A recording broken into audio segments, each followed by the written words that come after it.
नमस्कार पेंशन धारकों, आप सभी का स्वागत करते हैं एक बार फिर से हमारे इस YouTube चैनल पर। दोस्तों, EPS 95 पेंशन धारकों के लिए आखिरकार पेंशन को लेकर दो बड़ी अपडेट सामने निकल कर आ चुकी है। जी हां दोस्तों, EPS पेंशन धारकों के लिए हायर पेंशन को लेकर साथ ही मिनिमम पेंशन को लेकर बड़ी खबर आई है।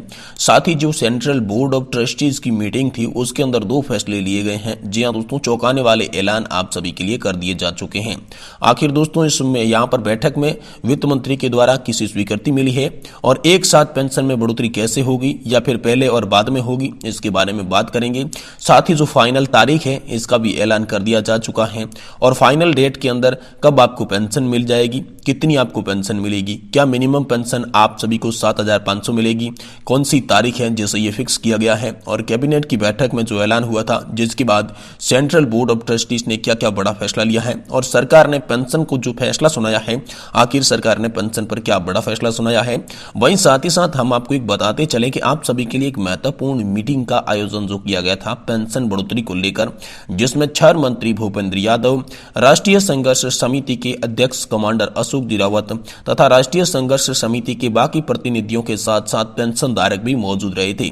तो आखिर इस बैठक के अंदर आप सभी के लिए क्या क्या बड़ा ऐलान किया गया ये भी जानेंगे। इससे पहले हम जानेंगे कि आखिर EPFO को जो नोटिस दिया गया था पुरानी पेंशन योजना को लेकर उस पर क्या हुआ। तो चलिए हम विस्तार से इसके बारे में बात करते हैं। इसलिए दोस्तों आपसे निवेदन रहेगा कि आप इस वीडियो को लास्ट तक देखें, क्योंकि आपको पेंशन को लेकर यहाँ पर बड़े ऐलान किए गए हैं, जिसमें सबसे पहले हम बात करेंगे EPFO को दिए गए नोटिस के बारे में। आखिर नोटिस में क्या क्या कहा गया।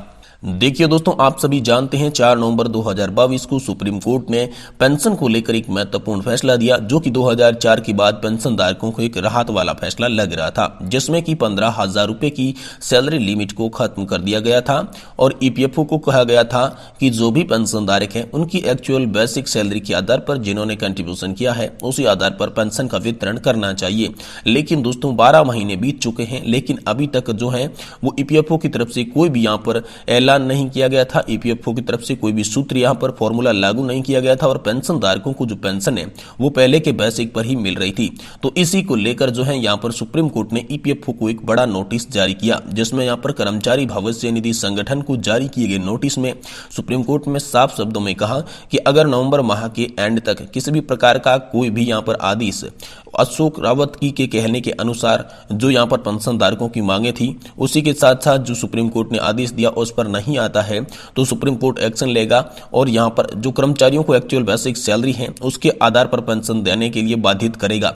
लेकिन इससे पहले सुप्रीम कोर्ट EPFO से यह निवेदन करता है कि EPFO नया फॉर्मूला बनाकर जल्द से जल्द यहां पर जो है पेंशन धारकों को लाभ दिया जाए। तो इसी पर दोस्तों EPFO ने एक बड़ा एक्शन लिया है। EPFO ने आप सभी के लिए जो सैलरी लिमिट 15,000 से खत्म कर दी गई थी उसे एक बार बढ़ा के फिर लागू कर दिया है। जी हाँ दोस्तों, आप सभी की सैलरी लिमिट की बात करें तो दोस्तों यहाँ पर 21,000 रुपए आप सभी की सैलरी लिमिट रखी गई है। जी हाँ, 21,000 रुपए आपकी सैलरी लिमिट रखी गई है और इसी सैलरी लिमिट के आधार पर अब आपको आने वाले समय में पेंशन मिलेगी। वहीं दोस्तों EPFO पेंशन धारकों के लिए higher pension plus minimum pension को लेकर बड़ी खबर आ रही है। जी हाँ दोस्तों, बात करें हायर पेंशन की तो जिन्होंने यहाँ पर हायर पेंशन का ऑप्शन चुना था उन्हें यहाँ पर जो न्यूनतम पेंशन है वो दोस्तों 9,000 रुपए प्रति महीना मिलने वाली है, क्योंकि यहाँ पर जो उन्होंने कंट्रीब्यूशन है वो यहाँ पर ज्यादा कंट्रीब्यूशन किया था और ज्यादा कंट्रीब्यूशन के आधार पर जो उसकी न्यूनतम पेंशन है वो 9,000 रुपए बन जाती है। लेकिन अगर इसने किसी भी ने कर्मचारी ने इससे भी ज्यादा यहाँ पर जो योगदान दिया है तो उसकी पेंशन ज्यादा होगी, लेकिन न्यूनतम जो है वो 9,000 रुपए की पेंशन यहाँ पर फिक्स कर दी जा चुकी है। लेकिन ये ऐलान अभी तक नहीं होगा कि कब से ये खाते में आएगी, सिर्फ ये आपके लिए लागू की गई है। वहीं दोस्तों मिनिमम पेंशन की बात करें तो मिनिमम पेंशन धारकों की जो मांग थी वो थी कि 7,500 उनकी न्यूनतम पेंशन की जाए और मिनिमम पेंशन जो है वो उनकी सैलरी के आधार पर की जाए। तो दोस्तों मिनिमम पेंशन को लेकर तो निर्णय नहीं हुआ, लेकिन न्यूनतम पेंशन 7,500 प्लस DA किए जाने को लेकर CBT की बैठक यानी कि सेंट्रल बोर्ड ऑफ ट्रस्टीज की बैठक के अंदर दो बड़े फैसले किए गए। ये दो बड़े फैसले आप सभी को चौंकाने वाले फैसले हैं। जी हाँ दोस्तों, यहाँ पर पहले फैसले की बात करें तो वित्त मंत्री निर्मला सीतारमण के द्वारा 7,500 प्लस DA न्यूनतम पेंशन को स्वीकृति मिल जा चुकी है। जी हाँ दोस्तों, न्यूनतम पेंशन को स्वीकृति मिली है। वहीं दूसरे फैसले की बात करें तो दूसरा फैसला आप सभी के लिए पेंशन बढ़ोतरी से से रिलेटेड सामने आया है। जी हाँ दोस्तों, एक साथ पेंशन बढ़ोतरी होगी या फिर पहले या फिर बाद में होगी या फिर नहीं होगी, इसके बारे में काफी सारा कंफ्यूजन पेंशन धारकों में बना हुआ था। तो पेंशन धारकों के लिए यहाँ पर कंफ्यूजन दूर करते हुए दूसरा फैसला जो सेंट्रल बोर्ड ऑफ ट्रस्टीज की बैठक में लिया गया, उस फैसले में दोस्तों आप सभी के लिए जो पेंशन बढ़ोतरी का मुद्दा था उसमें दोस्तों 5, 10, 15 और 20% की बढ़ोतरी की गई है। यानी कि कर्मचारियों की एज के आधार पर पेंशन का वितरण किया जाएगा। किसी भी व्यक्ति की एज यहाँ पर 79 ईयर की हो चुकी है तो उनकी जो भी पहले एडिशनल पेंशन मिलती थी, अब उस पेंशन में 20% और एक्स्ट्रा पेंशन मिलेगी। यानी कि पेंशन में 20% की बढ़ोतरी कर दी जा चुकी है। यानी किसी भी व्यक्ति को यहाँ पर जो है वो पेंशन पहले अगर 10,000 रुपए मिल रही थी तो 20% की बढ़ोतरी के बाद अब उनकी पेंशन यहाँ पर 12,000 रुपए मिलना शुरू हो जाएगी। ये बड़ा फैसला आप सभी के लिए सामने आया है। और दोस्तों ये जो पेंशन की बढ़ोतरी है एक साथ नहीं की गई है, अलग अलग एज के आधार पर अलग अलग पेंशन बढ़ोतरी की गई है, जिसमें 65 साल से ये पेंशन बढ़ोतरी शुरू होती है। 65 साल की एज वालों को यहाँ पर 5% पेंशन बढ़ोतरी का लाभ दिया जाएगा और उसी के बाद में जैसे जैसे एज बढ़ती जाएगी वैसे वैसे आपकी पेंशन में बढ़ोतरी होती जाएगी। 70 साल पे आपको 10% पेंशन बढ़ोतरी मिलेगी, 75 साल पे आप सभी को 15% पेंशन मिलेगी और इसी आधार पर आपको 80 साल क्रॉस करने पर ही 20% पेंशन मिलनी थी। लेकिन ऐलान जो सरकार ने किया है उसके आधार पर आपको 79 ईयर के होते ही 20% पेंशन में बढ़ोतरी कर दी जाएगी और इसके लिए बाकायदा जो एक टेबल है वो भी जारी कर दी जा चुकी है। उस टेबल के आधार पर पेंशनधारक ये देख सकते हैं कि उन्हें आने वाले समय में जो पेंशन है वो कितनी मिलने वाली है। वहीं दोस्तों बात करेंगे आखिर कब आएगी आपकी पेंशन। जी हाँ दोस्तों, ये बढ़ोतरी का ऐलान हो चुका है लेकिन आएगी कब? तो दोस्तों बात यह हुई थी कि सरकार ने कहा था कि जिस तरीके से पहले कर्मचारियों को उनकी सैलरी दी जाती थी महीने के आखिरी वर्किंग डे पर, तो उसी आधार पर महीने के आखिरी वर्किंग डे पर पेंशनधारकों की भी पेंशन खाते में ट्रांसफर की जाएगी। यानी कि दोस्तों अब आपको पेंशन पाने के लिए 1 या फिर 2 माह का इंतजार नहीं करेगा। जी हाँ दोस्तों, जैसे ही आपका माह खत्म होता है आपकी पेंशन आपके खाते में ट्रांसफर कर दी जाएगी। अब कितनी आएगी पेंशन, इसको लेकर बात करें तो ये कितनी पेंशन दोस्तों अलग अलग हिसाब से अलग अलग पेंशन आने वाली है, जिसका जितना कंट्रीब्यूशन उसी के आधार पर पेंशन। लेकिन यहाँ पर मिनिमम पेंशन की बात की जाए तो मिनिमम पेंशन दोस्तों आप सभी के लिए 7,500 रुपए रखी गई है। वहीं दोस्तों तारीख का ऐलान किया गया था सरकार के द्वारा, तो आखिर तारीख कौन सी है?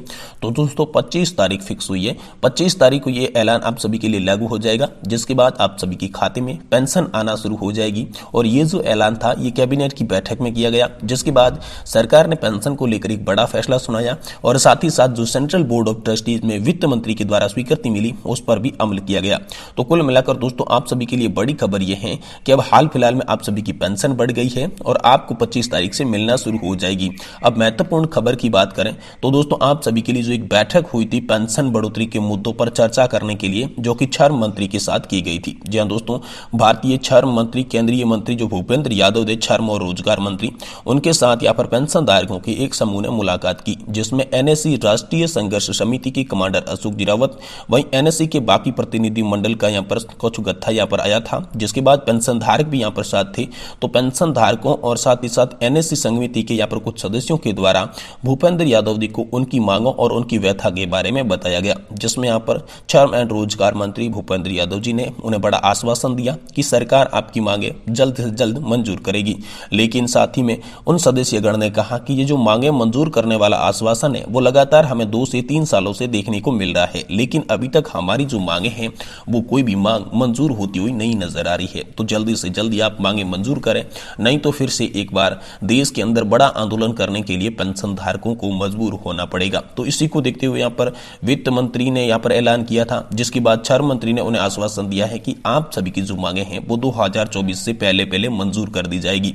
और दोस्तों 2024 का बात इसीलिए किया जा रहा है क्योंकि 2024 में लोकसभा का चुनाव है और लोकसभा के चुनाव के अंदर कोई भी पार्टी ये नहीं चाहेगी कि पेंशन धारक उनसे नाराज हो, क्योंकि वोट बैंक पेंशन धारकों का बहुत ही बड़ा है।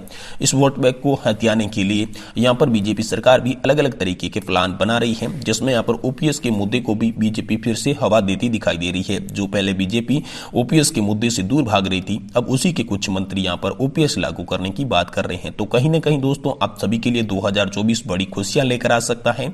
आप सभी पेंशन धारकों के लिए यहाँ पर 24 से पहले बड़े ऐलान हो सकते हैं।